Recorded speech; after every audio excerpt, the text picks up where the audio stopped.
Hey, y'all, it's Casey from Pizzazz, and I am hopping on to do a little bit of lettering. You know, we love lettering around here, and a little bit of just a little bit of encouraging something. I don't know if you want to call it a devotion or what. Inside our lettering club, we do a devotion every Wednesday, and we are thinking about maybe doing a little bit more on our main page that is our lettering kind of mixed with that. Our lettering club, as y'all may have heard, is the Whatever Letter Lettering Club. And sometimes people hear that name and they think, "What in the world? Whatever letter?" But it's actually based off of the verse Philippians 4:8 that says, think on these things, whatever is true, whatever is good, whatever is noble, whatever is righteous, all of that. So we want to focus on our minds on what is good and true. And one great way to do that is to letter it and have it in front of us. So today I'm going to do a little bit of lettering and just kind of tell you a little something that goes along with the lettering that has been on my mind and heart in the past few days. First off, I'll tell you what I've got. I've got Bristol board paper. I love Bristol paper. It is more expensive than copy paper. It's this. You can get it at Michael's, Hobby Lobby, lots of places. But I love the way markers glide on it. It's smooth. It's a little bit thick too. It's a little bit more durable. I just love it. So you don't have to have Bristol paper. You can be doing this on copy paper if you want to. But I'm just showing you, I've got Bristol paper. And today I actually just grabbed some of our Crayola markers. I love using Crayola markers for a lot of things. I love turning them into watercolor. But today I'm going to use them for lettering. And what I want to letter today is simply the word obey. Okay, just obey. And you might be thinking, what the heck? And there is a reason for this, though. I don't know if you've ever kind of in prayer life, in life in general, whatever, almost felt a little bit stuck in a spot. Like you're praying to God for clarity on an issue or for a next step or a provision or something. And it just feels stuck. God's there, he's listening, but you're not hearing him clearly. You're not seeing how he is answering. And this is a truth I know to be true. And sometimes I forget that it's true. If you are in an area of disobedience, it kind of creates a little bit of a block to where you can't move on to the next thing that God has for you if you're not being faithful with what he's already given you, with what he's already told you to do. He's not going to give you new assignments, new direction, new, whatever. Sometimes if he's already given you a little nugget and you're disobeying. And so today I just want to letter the word obey so that we can just have some time to reflect on your own life. I've done this on mine and it just kind of hit me like there was something that I know that the Lord has, told me to do that I've been putting on the back burner. And it just hit me really yesterday. Like I am not obeying. Like it's not just a matter of,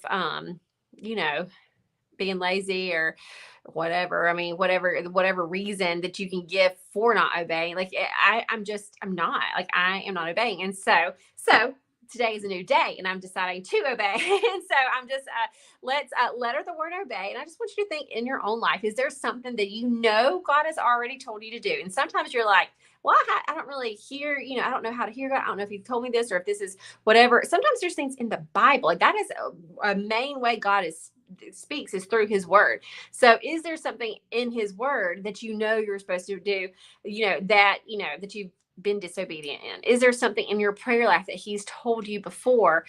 This is, your next step, whether that's in a job, a relationship, a ministry, whatever, and you've disobeyed. So today is the day though. You just make that choice to turn it around. So we're going to letter the word obey and just be thinking about it as you letter. So I may do a couple of different styles with this. So first, let's do. Does somebody want to type in the chat the word obey for me if you don't mind? Because suddenly when I go to letter it, I feel like, do I know how to spell it? O-B-E-Y, right? I am very nervous about things like that. But type in the chat. I'm pretty sure O-B-E-Y. Or is it O-B-A-Y? Why am I getting nervous all of a sudden? O-B-E-Y. O-B, thank you. Gosh, y'all ever do that? I don't know. It's like I can know a word like good and then like what in the world? I get nervous when eyes are on me and I'm about to letter it. Okay, so here we go. O-B-E-Y. All right, so I'm going to do one in kind of a fun little style. Let's see. I'm going to go like the O and do an extra little curve. I'm going to do capital. I think I'm going to do the whole thing capital. So this B, I'm going to come and do it like hit it a little bit lower right here. So bam, and then that. Okay, here for the E, I'm also going to do straight line. I'm going to come start a little bit out and then down, out here and then up. And then for that other E, I don't want it to be right in the middle. I'll come a little bit lower, just like I hit that B a little bit lower and hit this a little bit lower. And what do I want to do for that Y? I kind of don't want the Y to come down here. I guess I'll just do it just regular. And then add little serifs at the bottom and top. All right, so there's one easy peasy way to add a little bit of style to that lettering. I am going to come thicken some of the downstrokes. And again, as we are doing this, I just want you to ask yourself, is there an area that I've not been obedient in? And I can't answer that for you. It's different for every person. I'm not even going to start laying out all the different possibilities of what it's going to be. I just know that sometimes when you feel like there is a block, the key that unlocks that block is just to be obedient in the thing that he's already told you. Not the new thing, not sitting there waiting on the next thing, the new thing, the direction here, and you're not getting direction. Think back. What has already been told to you through his word, through his Holy Spirit, through prayer, that you haven't followed through with. And I've seen in times past, I've seen myself, like something I know that God's called me to do. And I'll kind of start it and not be completely, kind of let it get on the back burner, not giving it my all, not being obedient and what I know he's told me to do, because I just kind of like am half-heartedly doing it. And I've just seen him use somebody else to get it done. And I recognized it in the exact moment. You know, somebody else came in, that assignment that he was trying to get me to do that I was, you know, half-heartedly doing. He just like, all right, I'll get it done. Might have to use somebody else. And I'm thankful for that. I'm thankful it's, you know, that he is sovereign in that. But at the same time, like I want to do what he wants me to do. I don't want to be sitting on the sidelines. You know, I want to be right in the middle of what he's got for me. So obey. That's one way to letter it. Let's do it a different way too, just because it's so fun. I'm just going to flip it on the other side. I'm wondering, let me play real quick with these two colors and see if they blend at all on this paper. A little bit, but I'm not going to do that though. All right, so here we go. I'm going to let this dry. I will use the aqua, and I may come back with this color on top. All right, so now we're going to do a different style. So the first style that we did is like the tall, the skinny. We added the serifs. We did the fun little curvy things. We just mixed it up. So notice not everything, like this had the curve, this has the curve. Do we have to add that little curve in the E and the Y? No, we don't. So we can just have fun with it. All right, so here's another one. We're going to do a really big exaggerated O. Oh, that's so fun to do. So when I do these O's, it is so fun to not connect it right here. So like if you're doing a regular O, the way that you might sometimes do it, you would come and bring it right back there. You know what I'm saying? But then here you go back and then swoop it over, and it is just fun to do that. All right. Now for this B, I'm actually going to start it over here. I'm going to do this fun little tail, and then bam, let it kind of hit right there for that part of it. Might even start over here. Why not? Okay. How fun is that? All these little swoop-de-doos. All right. So I started over here. I came and noticed that it's at an angle. It's not straight down. Then this comes up, down, doesn't hit that. It goes back behind it, just like our O kind of extended beyond. This goes back behind it and then loops through. Okay, for the E, I'm just going to kind of do a regular E. And now see right there, that doesn't look great, but whenever I thicken that downstroke, it'll cover that. And then for my Y, before I even do it, I'm just going to think I'm going to have a little loop here, and I'm going to loop it and loop it. I'm going to let it really have a lot of stuff happening to go right up under there. So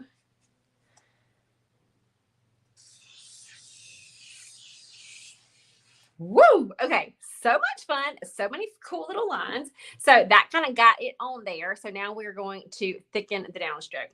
Does that make y'all that excited just to like let your lines flow? It reminds me so much of just the feeling of like scribbling on the walls when you're little, like freedom, just like let those lines go everywhere. All right, so we're going to come back. We are going to thicken these downstrokes. So I'm going to just draw them in first so that you can see where they go, and then I'll come back in and thicken them. I do want to be careful. I don't want this to come off on my hand.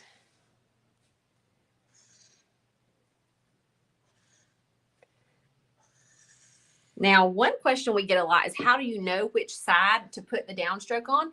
If you just noticed, I did it on the right side here, and I came over here and did it on the left side.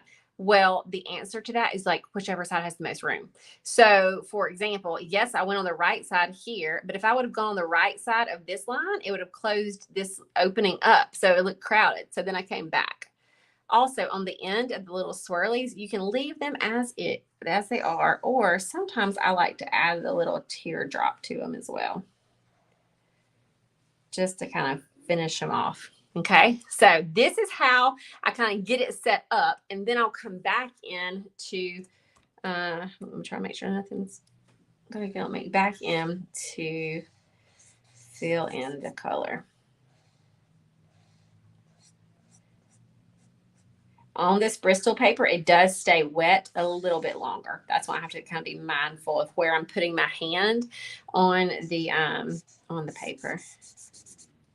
So I do have a verse for you this morning that goes along with this. It's James 1:22. It is I love the book of James. If you are new to reading the Bible, the book of James is a great place to start on just practical wisdom for how to live your life. James 1:22 says, don't merely listen to the word and so deceive yourself. Okay, don't just listen to it. Don't just listen to a podcast and think you're good. Don't just go to church, think, yep, okay, I've checked that box for the week. Don't just listen to the word and so deceive yourselves. Do what it says. That is James 1:22. What's another word for doing what it says? Obey. So there you go. So don't just merely listen to the word, do what it says. So this is our first one of these that we have done in a while on our public page. But let me know if you like doing a little quick devotion / lettering lessons, and we can for sure add some more into our calendar. So I think they're fun. I like quick and easy, something you learn a little bit, you practice a little bit, get a little bit of God's word, a little encouragement for the day. So anyway, let me know if you want more of these. Belinda says, when I go back to thicken the downstrokes, sometimes the marker leaves little dots where I touch down on the paper. What can I do to make it look more flowing? I don't know exactly what you mean. The little dots. Do you mean like at the top? Like I would almost need to see a picture. If you mean like at the end, like right there. So I think this might be what you mean. So like where I came over there, it kind of it went over just a little bit. So if that's something, you can just kind of retrace it to where it flows into it. If that's what you're talking about. I'm not totally sure. So anyway, that's it for this morning. Quick, easy. Not a lot of anything. I mean, not a lot of material, not a lot of prep. Grab a marker, grab a paper, and just letter that word. Again, you can do the fun swoopty, or if you want to do now this would also be cool, big. The big. I'm trying to read and talk, and I cannot do the same thing. This is one style. This is another style. Let's see. Nancy says, love these quick scripture and lettering times. Belinda says the marker is darker in that spot. That's just going to be the type of marker and paper. That like sometimes when you do a double stroke where it touches, it's just going to be darker. There's nothing you can really do unless you went over the whole area so that it all had that double coverage. All right, good. So Cindy says, I like the quick little devotions. Belinda says, love the shorts. All right. Well, I love the shorts too. That fits into my to my schedule very easily. So if everybody loves them, we'll try to add more in. And if you give this a try, drop it in the comments right here under this post. We would love to see what you're doing. All right, y'all. Hope y'all have a good day, and I will see you soon. All right. See you.